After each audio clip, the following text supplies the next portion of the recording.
How's it going, guys? Got the Water Boys here. Got Ben. And Zack. And today we're going to be doing a little bit of a review of the Pistons season so far after the first 15 or 20 so games into the season here. It's 17. 17? Okay, well, hey, I almost had it like right in between. Basically. Anyway, so we're going to be kind of doing a little bit of a review of the way they've been playing, and especially over the past week or so, since they just got blown out by the Cavaliers. That was ugly. We were down by 4. We gave up 100 points in 3 quarters. That was really bad. Yeah.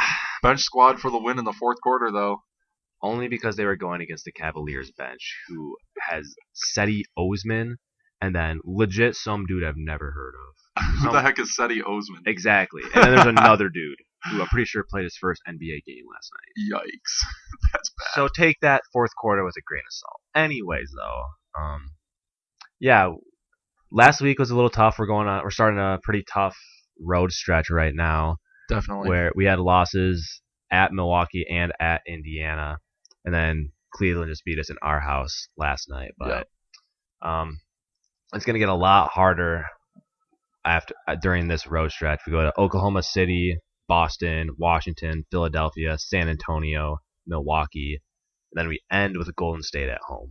That is seriously like one of the hardest stretches I've ever heard of. There is no off day. No off day. I mean, we have Phoenix sprinkled in there. Oh, okay. Well, you didn't say that. No, I was just listing the hard teams. Okay, I was gonna say, I'm like, holy crap! Like, no. What is happening? We have Phoenix at Detroit sprinkled in there. Oh, so Phoenix at Detroit? Heck yeah. So we do have a little bit of a break in that hard stretch, but those are a lot of tough teams. And then after that Golden State game, we play Boston again. So isn't that nice? It's really we're gonna see what the Pistons are really made of now. Mm-hmm. I'll tell you what, though, I'm not very concerned about the Golden State game. We already beat them at their place, so I mean, I don't see what's so hard about that game. What are you looking at me for like that? So how do you think they're gonna do on this stretch? Not well. Yeah. In conclusion, not well. I would say if we can make it out of here around 500, I'll be satisfied. I would be ridiculously satisfied if we could make it out of this road trip 500. I don't even see that happening. Really? Okay, so road trips like this that last this long are incredibly difficult for NBA teams. I mean, home court advantage is a very real thing in the NBA, and it's excessively difficult to win on the road, especially against hard opponents, like playing against Boston at the TD Garden. Playing against even the Sixers, who are starting to play better. I mean, this is just going to be an absolutely treacherous road trip. Yeah, so hopefully it doesn't kick us down too far, you know. Right now we're in third in the East behind only Celtic and Toronto, who have been having great seasons. But I could definitely see us. We might be seeing us, would you say, like regress to the norm of where we're supposed to be, maybe around that 5 or 6 seed in the East? I would say so. Yeah, I agree with that. I think when it's all said and done, we'll be around that 5 or 6 seed. I think Boston, Toronto, Washington, and Cleveland will all definitely be ahead of us. But then I think we're right in the mix with that next set of teams like Philadelphia, Milwaukee. Yeah, maybe like Miami or Indiana. But what about the Magic, man? I still like the Magic, but they've fallen off a little bit. Yep. I think they've kind of fallen down to that next tier of teams with like Charlotte. Yikes. And Charlotte. I don't know. The East is weird. It's not as bad as we thought it would be. Yeah, you're right though. Like, well, actually, it's still bad, but they're all just equally bad. Yeah, it's not. They're all just kind of feasting on each other. It's like you never really know who's going to win in the Eastern Conference matchups. Yeah. Unless it's like Boston playing anybody, then you pretty much know who's going to win. But, I mean, I don't know. The East is just a really weird wasteland of, like, kind of garbage teams that you know aren't going to be very good in the playoffs. It's just but if you have a bunch of garbage teams playing each other, we might see some good, actually, playoff basketball this year. It's true, because, I mean... Until you get to the finals where you have to face Boston. Yeah. But leading up to that, I still think the Cavaliers are going to make the finals. That's a topic for another video. Yep. We're talking about the Pistons right now. Yep. Yeah, the Pistons, though, I really do like... I am still surprised though by how well the Pistons have been playing. Again, it just seems like they actually want to win this year. I think that's clearly the biggest difference. As I see, we've seen just about every game so far this year, and I think that is clearly the biggest difference. Is that they are playing a lot more confidently, and they're playing like Zach just said. They want to win basketball games. Yeah, maybe Marcus Morris actually was, that negative locker room presence. That's what I read a lot about in the offseason. So maybe, but then he's on the Celtics right now, so he's not so negative in Boston. I think him and Reggie Jackson were butting heads, but who doesn't Reggie Jackson butt heads with? Reggie Jackson butts heads with everybody. He's like, if you're taking away my isolation, you need to leave this team right now, man. I need my ISOs. Yeah, basically. Andre Drummond though, he's having, I'd argue, a career year right now. Kind of like a revival from last year almost. He did not. Last year, I think all the Detroit fans had like a red flag going off. They were starting to wave the surrender flag. But this year, he's looking a lot better. Still leading the NBA in rebounds, and he's playing better defense. Yeah. His offense still. I mean, God, he still doesn't have any post game, and I hate when Stan Van Gundy runs the offense through him on the high post. I hate it. And Andre tries to do that stupid underhand pass. I don't get it. I've seen too many turnovers off that stupid underhand pass. I know. We've seen too many of the games where every time we watch a possession, we pretty much know exactly what play they're going to run once it gets past the first dude. So it's like it gets past Andre Drummond.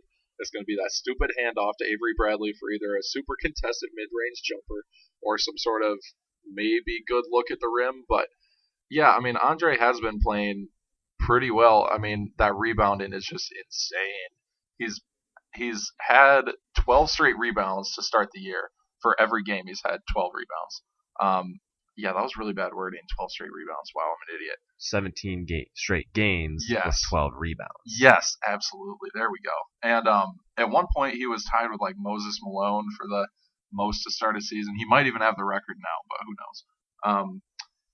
Yeah, then that could be a double-edged sword because that just means the rest of the Pistons suck.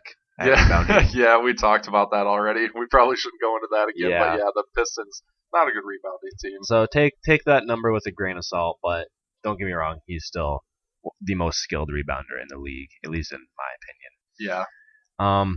Reggie, you kind of alluded to his isolation play a little bit earlier. He's been icing some games for us lately. Yeah, dude, that game against the Timberwolves, like he went into full Jack Frost mode. That's kind of my nickname for him now. At the end of games, he turns into Jack Frost because he's icing games. His last name is Jackson, Jack Frost. Yeah. You're so quiet again, man. He's showing that he has maybe a little bit of a clutch gene in him. He's been calling games lately. Mm-hmm. Granted, in some ways, it still makes you want to tear your hair out, the shots he takes, but some of them go down in clutch time. So, I mean, if he's still icing games like that, I don't see a reason not to keep giving him the ball. Yeah, I mean, I thought it was interesting. There was one game when he was sitting on the bench at the end of the game. Yeah, that was the Indiana game, I'm pretty sure. Yeah, and then they ended up losing. They kept Ish Smith in at the end when it was a close game. Yeah, and it's not like he was having some sort of transcendent game or something. He was not having a good game. No, Ish was like 1 of 11 from the floor on that game. So I don't understand that. And that can kind of be a segue into Stan Van Gundy. Yeah. I've been seeing a lot of like news outlets praising him. Saying that he should be coach of the year. Yeah. They must not watch games. I'm not giving into that fake news. Fake news. Oh gosh. ESPN is fake news now. And I don't know what they're watching. For like maybe like 5 or 6 games ago, we had like a 2 or 3 game stretch where we were playing like legitimate motion offense, and it was beautiful. It was. And now we're back to the same old predictable stuff where you give it to Dre like you were saying earlier, you give it to Dre in the high post, and then Avery Bradley or Tobias Harris runs off of him. Yep. Every time. And it's just we're back to our stagnant offense. I don't get it. It's not like And even with that motion offense that we were running like a couple weeks ago, Stan Van Gundy admitted that it wasn't his idea to run that offense. Didn't he say that it was his brother or something? Yeah, it was his brother. It was Jeff Van Gundy who actually suggested to run more of a motion offense. So maybe we should just hire Jeff. I think we just have the wrong Van Gundy. I don't like either of them. I know. Stan is a good defensive coach. His offense, he's living in 2003, back when big men ruled the world and Shaquille O'Neal was like the greatest dude on earth. He's living in the past. Yeah, Dwight Howard. I know. But yeah, I'm still not a fan of what SVG's doing down here in Detroit. Yeah, it's just not. But at the same time, like we're not gonna fire him if we're winning. But if we fall off this year down to like the 7 or 8 seed, and if SVG comes back next season, then I'm gonna be mad. Yeah, really? Yes. Okay. If we start off this well and we fall down to a 7 or 8 seed, like. Yeah, I feel like that's got to be taken as a loss if we fall down to the 7. Exactly. You have like actually you have Pistons fans like us excited for this year. Yeah. After this start, and if you fall off and just get a first round exit in the playoffs, like get swept by some number 1 or 2 seed, then I'm not satisfied with that. You're gonna if you're SVG and is this his 3rd season coaching now? Maybe even his 4th.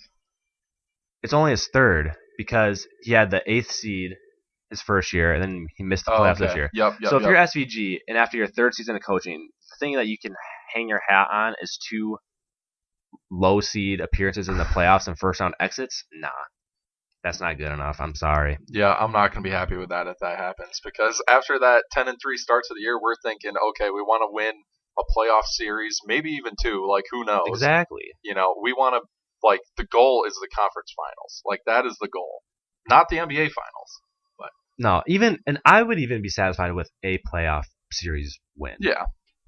We just want to see progress. Exactly.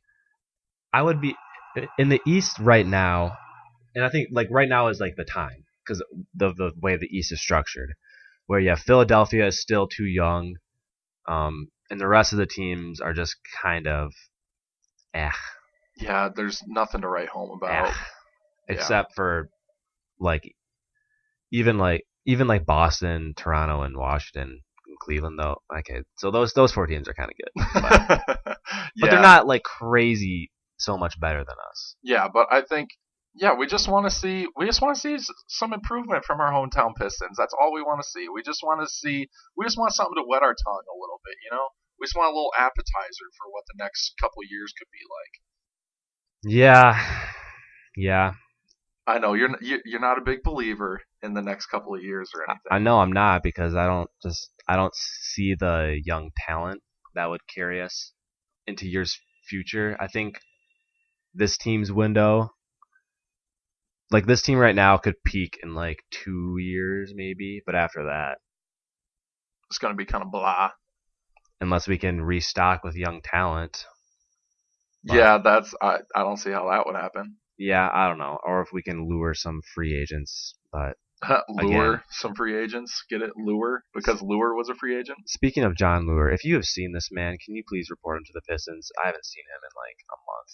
Return him to Little Caesars Arena, Woodward Avenue, Detroit, Michigan, please. We need him back. We gotta start hanging up some posters for him. I swear that dude's lost. I don't know where he is. Seriously, I mean he must just be still stuck in the trainer's room or something with that bad sprained ankle. It must be a pretty bad sprained ankle. Apparently, and we need him back because I swear to God, Eric Moreland is just atrocious. Yes.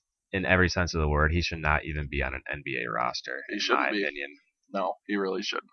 I feel like that's pretty much all we can even say about the Pistons at this point. What do you think? Oh, I could talk about the Pistons all day, but this is a fine stopping point. I think we've hit a lot. We've just kind of spewed a lot of our opinions on the Pistons, but that's kind of what this video was meant for, just to kind of give a little checkup on how the Pistons are doing and just react to how they're playing. Yeah, hash out what we think the Pistons are going to be like for the rest of the year. I think we did an okay job of that. So, I agree. thanks for watching. Make sure you like and subscribe and follow us on Twitter, all in the description. These are the Water Boys. Stay hydrated out there.